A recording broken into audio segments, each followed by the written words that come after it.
Hello, youthful scholars. Today we're going to talk about brainstorming and organizing a comparison-contrast essay.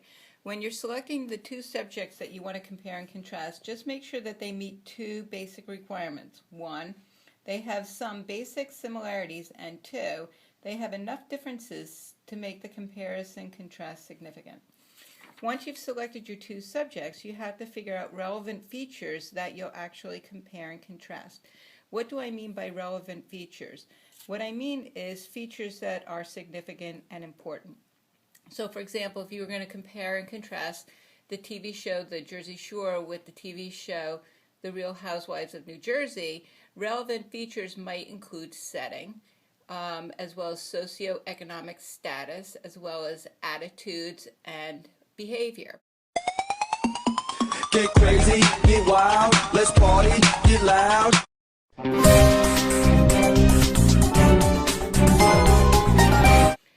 In this case, I've been assigned to write an essay comparing and contrasting two subjects, Michelangelo and Leonardo da Vinci.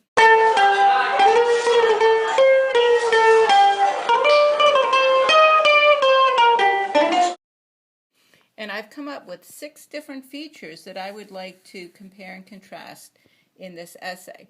The first feature is their accomplishments. The second feature is their commitment to art. The third is their innovations. The fourth would be their most famous works of art. And the fifth would be new information regarding these artists that have been discovered today.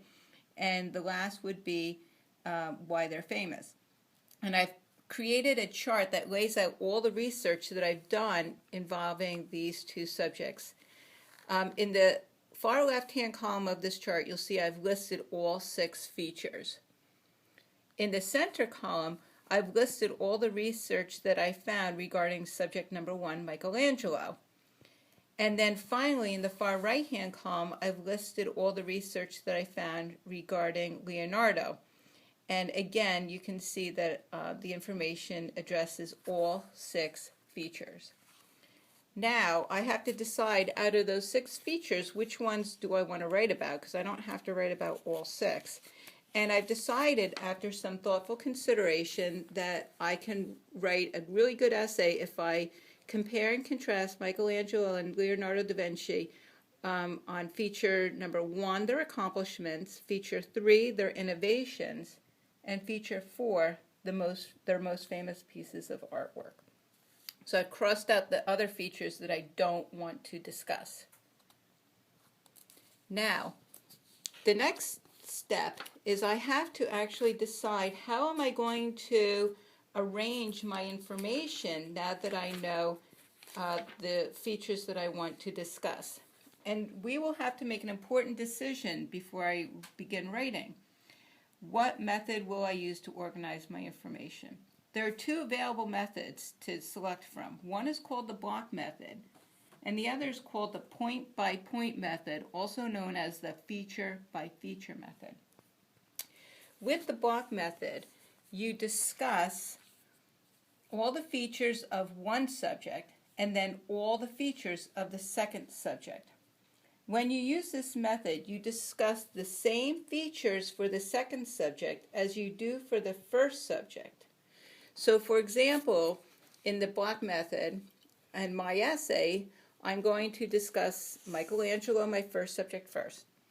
And then I'm going to discuss feature number 1, his accomplishments, feature number 3, his innovations, and then followed by feature number 4, his most famous artwork. Then I'm going to move on to my second subject, Da Vinci, and I'm going to begin with the first feature, his accomplishments, followed by the next feature, his innovations, followed last by the last feature, his most famous artwork.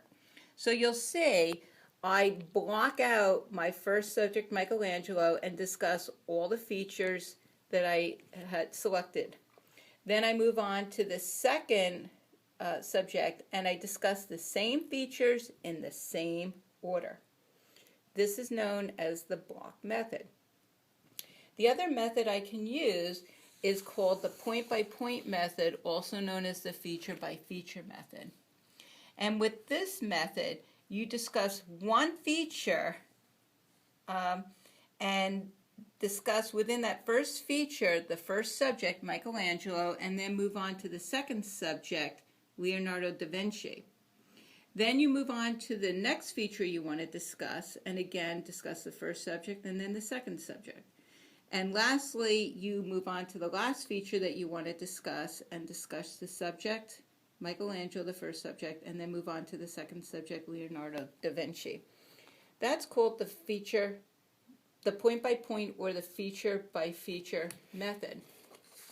So if you want to look at the outline that I prepared for my essay, you can see that I first created an outline using the block method. And there you can see my first paragraph is going to address the first subject, Michelangelo. I'm going to discuss the first feature, his accomplishments, the next feature, his innovations, and finish with the last feature, his most famous artwork. Then I'm going to move on to the second subject, Da Vinci, and I'm going to discuss the same features in the same order.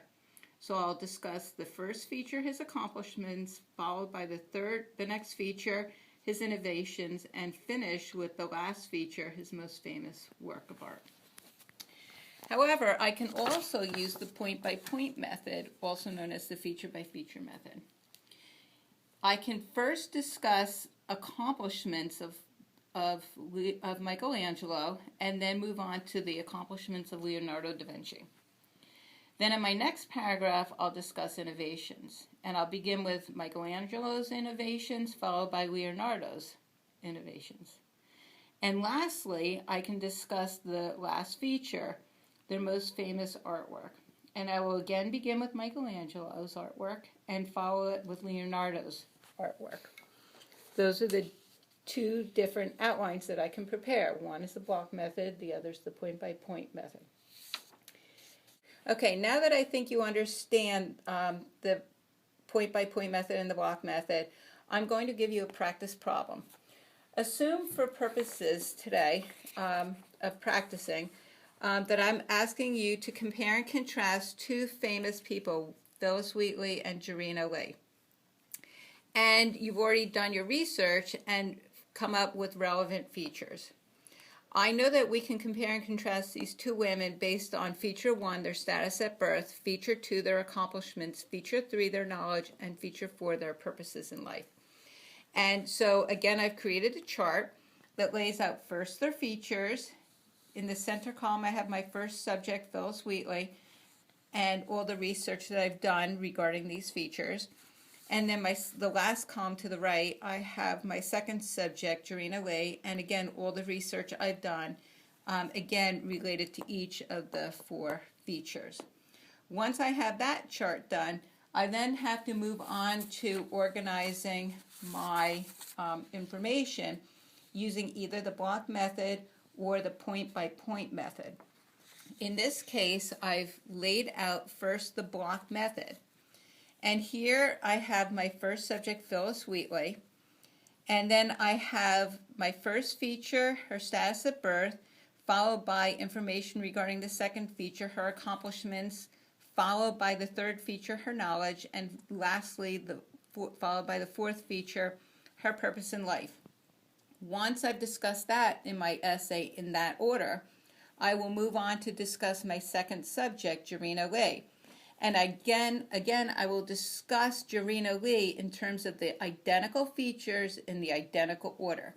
So I will begin with feature 1, her status at birth, followed by feature 2, her accomplishments, followed by feature 3, her knowledge, and followed by feature 4, her purpose in life. However, I can also use the point-by-point method, also known as the feature-by-feature method.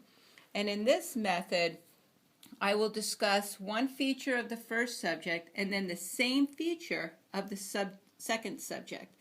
Then I move on to the second feature and third feature and so on. So in this case, my first feature is status at birth. So I will begin with feature number 1 and then discuss first subject 1, Phyllis Wheatley, followed by subject 2, Jarena Lee. Then I'll move on to my second feature, accomplishments, and again begin with subject 1, Phyllis Wheatley, followed by subject 2, Jarena Lee. Then I'll begin with my third then I'll discuss my third feature, their knowledge, and I'll begin with my first subject, Phyllis Wheatley, followed by my second subject, Jarena Lee. And lastly, I'll discuss the last feature, their purposes in life, and again begin with the first subject, Phyllis Wheatley, and finish up with the second subject, Jarena Lee.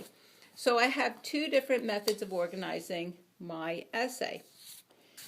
Now, for homework, I want you to prepare two different outlines for an essay comparing and contrasting Phyllis Wheatley with Jarena Lee. The first outline will be an outline utilizing the block method. So you will fill in all these blanks so that I can determine whether you understand this lecture or not. Once you're done preparing that outline using the block method, I want you to prepare a second outline using the point-by-point or feature-by-feature method. Have this work done for class on Thursday, January 9th, and be ready to hand it in at the very beginning of class. If you have any questions before then, feel free to email me. Thanks. Signing off for now. Until next time, this is Grammar Girl.